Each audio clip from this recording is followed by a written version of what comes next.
Good afternoon, everyone. Can everyone hear me? Back? We good? We sound checked it at an empty room, so we want to make sure everyone can hear. My name's Tom Green. I'd like to welcome you all to the IDL Ballroom, and thank you all for joining us today. Before I introduce our special guest today, I just want to recognize some of our valuable sponsors that have helped us be here today. D&B Processing, thank you, Doug, for our title sponsor. I'd also thank Rib Crib as our gold sponsor. Jack Daniels is a gold sponsor, and our friends at Miller and Coors Light is our gold sponsor. Thank you guys for being here and supporting us, and certainly for all the donated products today. Let's give them a round of applause.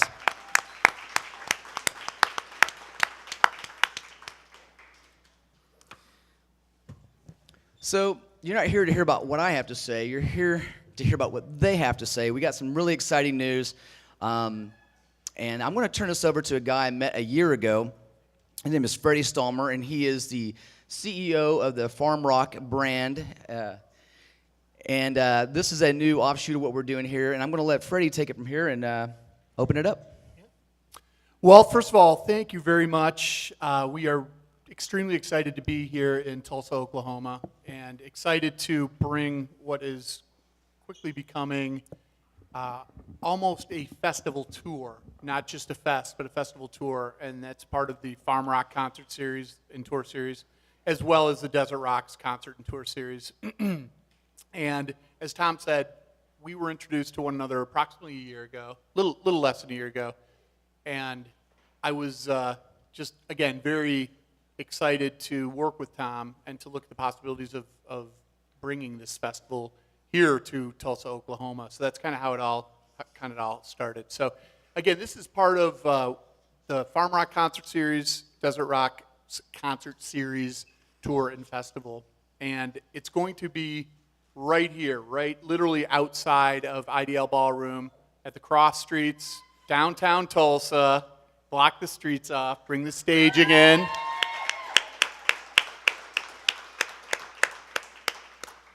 And it's, for us, it's going to be a little bit new of an adventure, and I mean that in a good way, because Farm Rock, as you can imagine, it originally started, I hesitate to say on a farm. It wasn't technically on a farm, but you know the feel to it was an outdoor, kind of a big outdoor expanse, very outside of Chicago.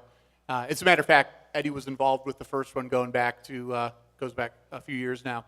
So the idea of bringing this to a downtown location is, it first of all, just sounds so cool. And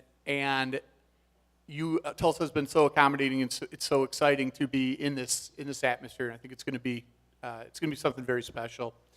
So, talking about the logistics of the show, it's going to be Friday, September 9th, Saturday, September 10th, and Friday, September 9th, it's actually going to start at 6 p.m.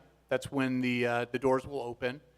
And on Saturday, it's going to be going pretty much all day. We'll open the doors at noon, and we're going to have, as you can imagine, bands throughout the day on both days, and we really go with the 80s retro rock fest theme. So you guys can all kind of guess at what that means.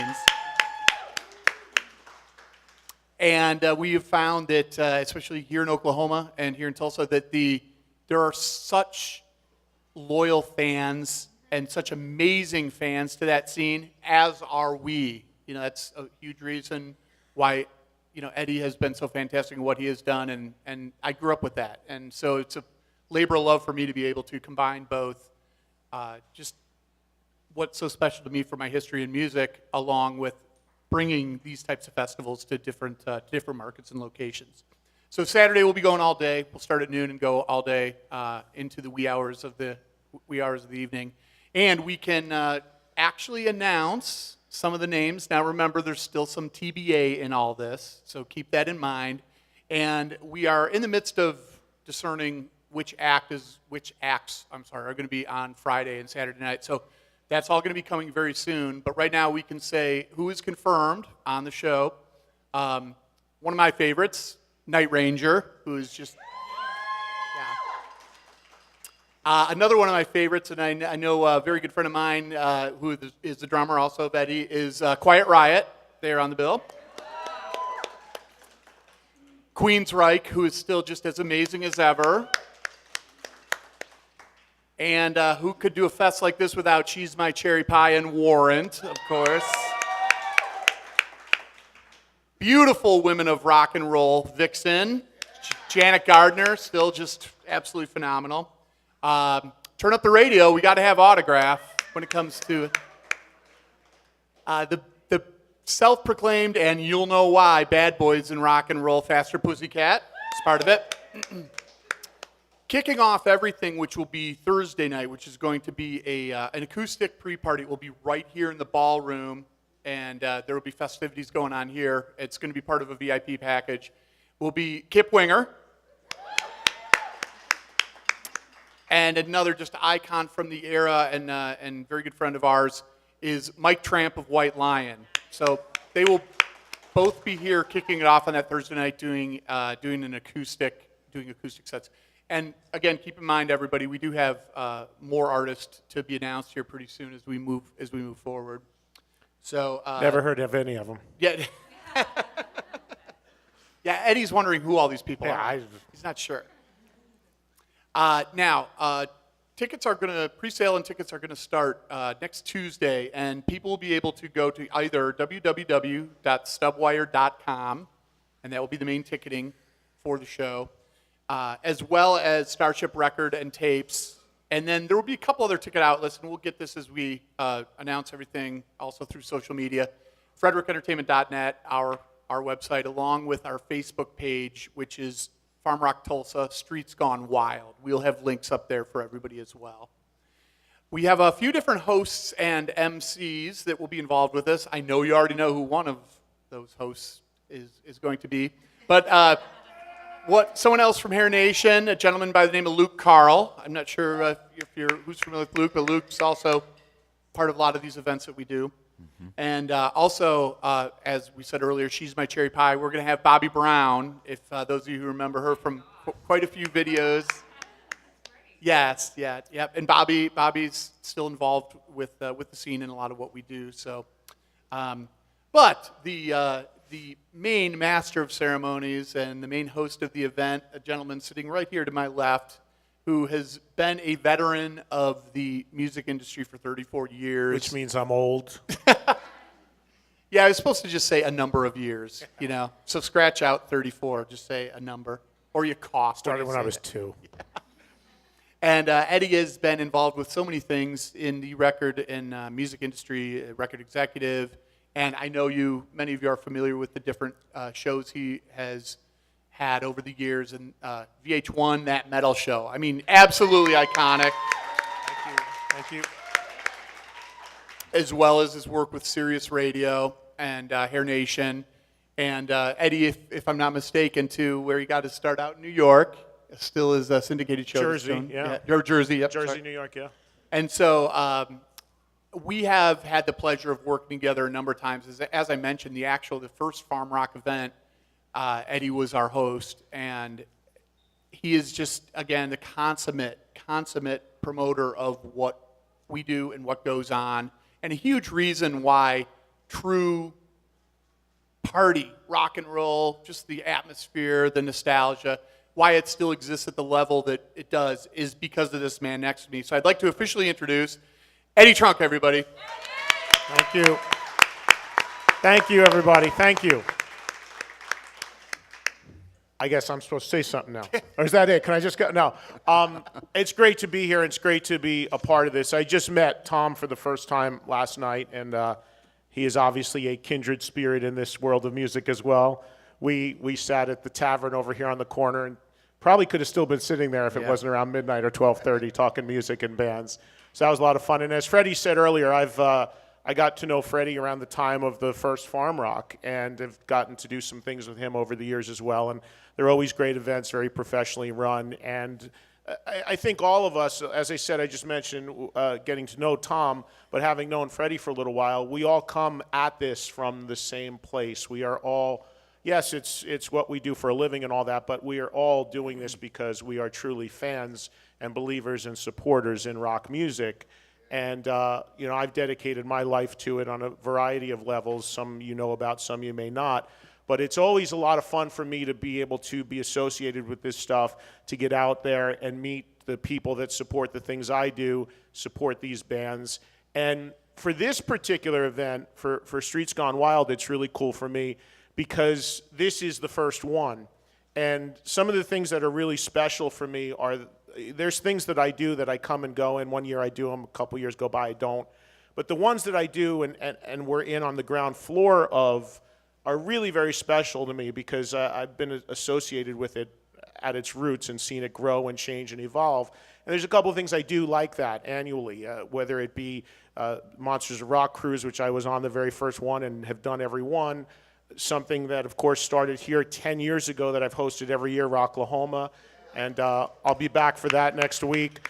And now this, which, this is what makes this so cool and interesting and great, is the fact that, as many of you guys know, Rocklahoma started as an 80s sort of vibe and has evolved into something very cool and something very different, a mix of different sort of rock music. And I love that as well. But this, as Freddy mentioned, this is for the guys that are still wearing the Winger T-shirts and the girls that are still wearing the Warrant T-shirts. And, this is all about reliving those great bands. To me, I don't know how many of you guys, I have a little bit of a rant that I go on that I'll save you on, but it makes me nuts when people marginalize these bands and they talk about these bands as being hair bands or hair metal. That's not anything to do with what these bands are about. These bands were rock of the 80s.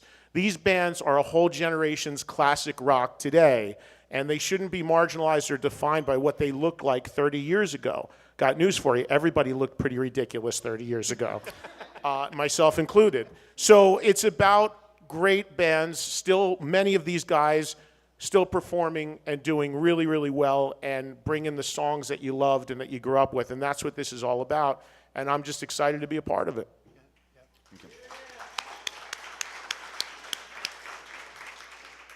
I think something, too, that is important to point out is a lot of these bands have come out with music recently and continue to come out with music. And for those of you who haven't taken the time, let's say, to listen to some of Winger's latest work, do it. It's phenomenal. Some of it's really, really heavy. And again, Warrant has come out with some great music in the past few years. Warrant made a great record called Rockaholic a few years ago. Their first with Robert Mason, who's their singer. That's a phenomenal record. And you're right. Night Rangers made some great new records recently. Queensryche's last two records, unbelievable. So, yeah, it's unfortunate because outside of guys like me and very few others, a lot of this stuff doesn't get played. But these guys are still recording very viable, great new music. And, of course, they'll do a sampling of that, but a lot of it is about the stuff that it really is the hits. Of course, they know, especially in a context like this is what they want to deliver. And you will hear all the hits, as you can imagine. I think something really nice about these types of events too is you still have a lot of bands, Def Leppard, let's say, that goes out on world tours. But the unfortunate reality is they can only take, let's say, one or two support acts with them. So many of us who still love everybody on this list and another 50 bands on this list, unless they come around to, let's say, a club setting or theater setting in and around the town that you're in, it's hard to see them all in a festival setting anymore. Well, that's kind of where the concept came to me a few years ago. And listen, I didn't reinvent the wheel. There have been some great festivals all over the country that I'm very close with the promoters for or the people who organized them. Again, as Eddie mentioned, Monsters of Rock Cruise has just done a phenomenal job of bringing not necessarily the Def Leppards or the Scorpions, again, phenomenal bands that are still out there on tour, but you can still go see LA Guns, you can still go see Firehouse, and again, Quiet Riot, and so on and so on. And I think that's where we've had a lot of success, is that the new markets that we're coming into, the markets we continue to work with, yeah, they're still going to go see the Bon Jovis when they come through, but to have a chance to go see a lot of bands that had a lot of hits and still have a lot of great music, I think has been why the resurgence has been so popular. And Eddie and I had talked about this too.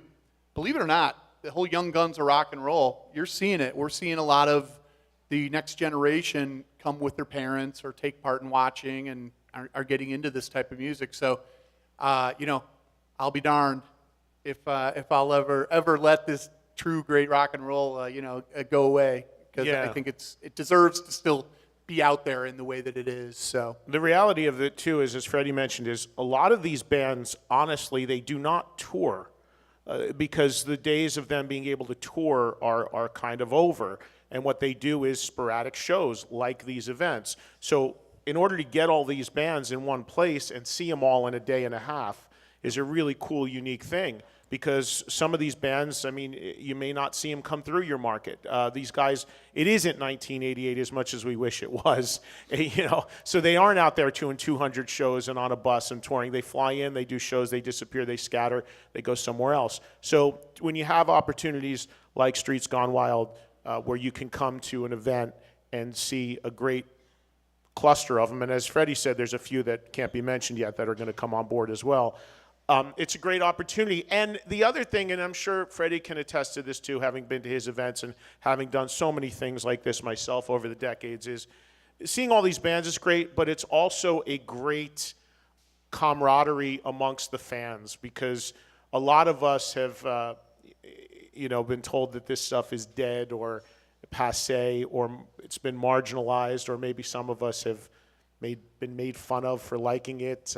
I've never given a shit about what people think, but there are people out there. So to see a community of people get together and have fun and share stories and swap stories and just have a party, have a drink, have a party, hang out, and okay, that's band's playing. Let's go over there and watch them or whatever. Okay, we're going to go hang in the back a little bit, but it's just the vibe, the community of people that are really just so happy, like we are as fans, to see outlets for something like this happen is really, really cool. And that's something that I really get a kick out of seeing all the time, is everybody come together.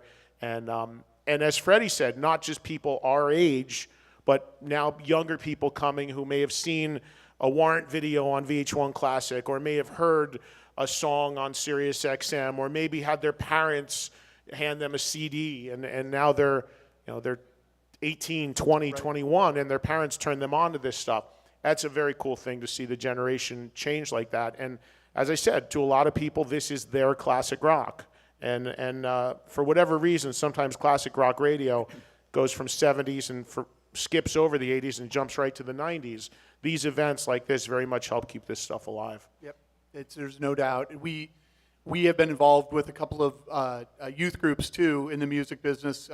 School of Rock, of course, is one of the popular ones. And a couple weeks ago, I had a show in Chicago with Skid Row and Great White as co-headline, and Brandon Gibbs, who's done some work with Devil City Angels and Poison, worked with Ricky Rock quite a bit.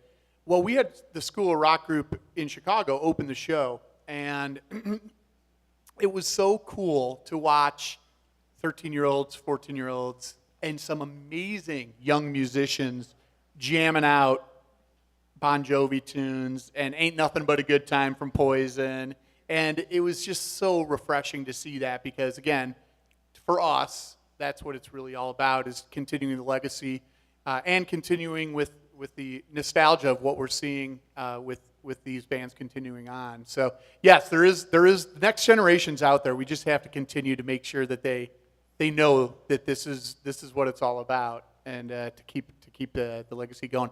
By the way, I do want to mention this because it originally we were unsure of the situation, but Ricky Rocket from Poison, the drummer from Poison, he will be here as part of the festivities.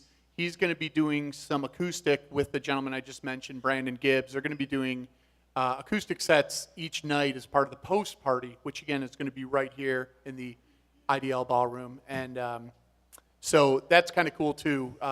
Ricky's still very interested in being out there in a pretty big way, and we're unsure of what Poison's future is as far as a reunion. There's a lot of talk of it. So, and that's also really good news, because Ricky was on my radio show not too long ago, and he broke the news that he was battling throat and tongue cancer, and it greatly affected his voice. But the fact that he's going to be performing at this is a great sign that he's on the road to recovery. So I'm really excited. First, I'm hearing that. I'm really glad that he's doing it. Yeah, we literally got word last night from his manager, said the treatments have been going phenomenally well, and so Ricky said he gave his manager the thumbs up for Tulsa. So that's good news. Ricky's, again, if any of you have had a chance to meet him, just a fantastic guy and such a great ambassador for the rock and roll industry. So yes, I apologize. I didn't mean to leave that out, but he'll also be part of the the whole craziness of that weekend. So. What do we want to do? We're going to take some questions? Yeah. Is that what we're going to do? Just real quick, for those of you who know me, there's someone who's not up here today that's part of this group. There's no Tom without an Angie, my wife, if you raise her hand. And the reason I bring that to your attention is since our D-Fest days, we've had 2 small children and a few bars, so she's very busy, and so she'll just make sure I dot my I's and cross my T's. Yes, matter of fact, a humorous quick 2 seconds. So Tom and I, we're just back and forth, a million things going on, but then whenever it needs to be reined into a level of sanity, yes, that's where Angie comes in. That's where Angie comes in. So Yeah, she's actually she's great for us. yes. And 2 things I want to make a point that I want to make sure we hit home is I met with Freddy a year ago thanks to Karen Carpenter, who's friends to a lot of folks in the music industry. And, Freddie was looking at coming to this market. She bridged us together. And I met with Freddie a year ago, and he kind of pitched the idea. And I said, hey, I'm interested. Would it be a great idea, concept? He said, well, listen, if things work out, I'll get in hold of you. Well, a couple months ago, he called me and said, hey, Tom, it's Monday. I'm coming in on Wednesday. I'm going to be in Oklahoma City. Unbeknownst to me, he was checking out the other market, visiting with some other people at a facility. And which is great testament to Tulsa, and I want to really make this a good note. They actually said, you need to go to Tulsa with this. This is your market. Yep. And they mentioned our names, and they said those are good people to work with. So all of our hard work and years of D-Fest paid off. So I just want to make that point that, we got recognized in here at Tulsa for our good work, and hopefully we can continue that September 9th and 10th. At this point, I'm going to open up the floor to any questions, and then after we close the questions, Eddie and Freddy for the media will be available for some interviews. So at this time, if there's anything on the floor you want to ask except for who the next wave of headliners are, we won't answer that today. Any questions? I'm 5'10". Thank you.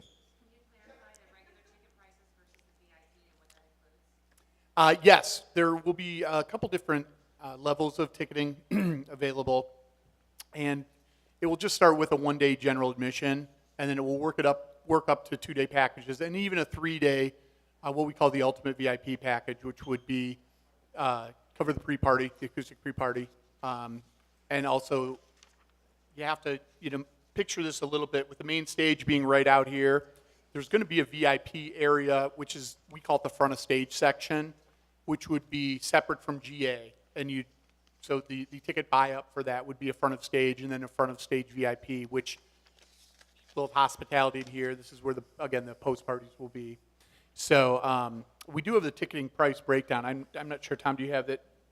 Okay. So for anybody, if you want to, we're going to be posting this all very soon, obviously. But so Friday, the single day general admission will be $30. The front of stage will be $50. The front of stage VIP, which that includes again the all the hospitality in here and the post party that will be going on, our VIP area, that is $75. And then Saturday, general admission will be $40. The front of stage, actually, Tom, this is slightly different. I didn't type that. No, that's all right. I'll double check this. But Saturday, the general admission should be $40. The front of stage, I believe, is $60, and the VIP will be $85. But again, I will double check that for you guys. And then there will be 2-day packages as well, where you'd have general admission for combined into one ticket price for both Friday and Saturday. Same thing with front of stage, and same thing with VIP. And then once again, the 3-day, which is the ultimate VIP.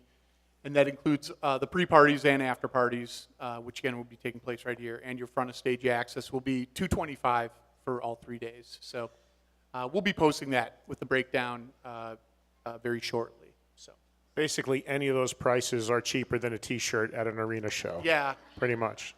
yeah. I mean, that's the one thing we try to focus on. Where are you going to be able to find a festival GA ticket with 15 different bands starting at $30 In your own backyard. Yeah, that's one of the things we'll never let happen is let those prices skyrocket, because it's for the fans. So